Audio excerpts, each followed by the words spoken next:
there we go. So here's 10-15, integrated 1.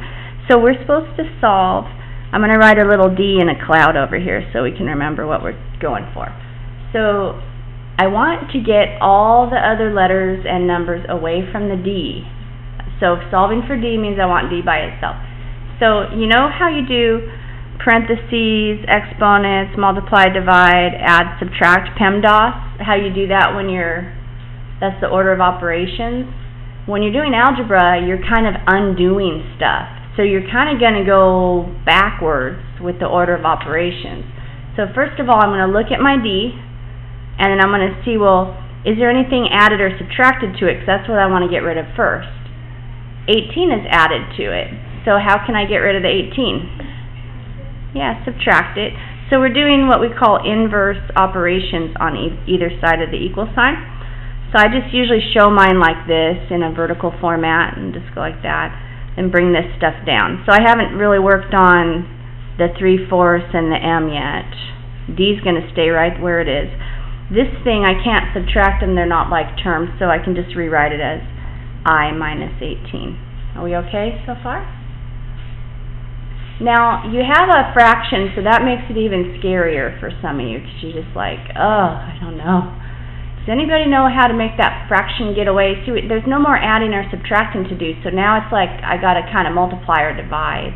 Don't multiply it, or just, yeah, you do kind of want to multiply by, here's how you get rid of the fraction. You multiply by its reciprocal. I kind of wrote it in green. Okay, but I have to, if I do that over here on the right hand side, I have to multiply the whole left hand side by that as well. So one way to do that is just to write it like, how should I write it? How about if I write it like this? 4/3. That's one way to write it. That way I don't have to deal with multiplying everything all out. So the 3's cancel, and the 4's cancel, that's why we did it in the first place. And then I have m times d, and that's all equal to this big mess. I don't know, maybe I want to write it like this. Let's write it like this. 4/3 times I minus 18. That makes a little more sense. There's a lot of ways to write it. Now what? Anybody know? divide the m. Yeah, divide both sides by m. That cancels out. Oh, how ugly is that? That's a mess. Okay, so let's clean it up. Well, let's take it over here and clean it up. So we got the d by itself, so I'm going to let the d be on the left-hand side now. And I'm going to, since that's 4/3, maybe I would like to write the 4 on the top of the fraction and the 3 on the bottom of the fraction, so I don't have a complex fraction. So I'm going to write it like this. Kind of like I'd had it before. And then I'm going to write the I minus 18. Now, I think that's nice and neat and tidy. I think that's, oh, where's my m? Sorry, there's my m. I think that's a nice and neat and tidy form. You could argue that maybe you want to distribute the 4 or not. I'll look in your answer book and see what they say about that.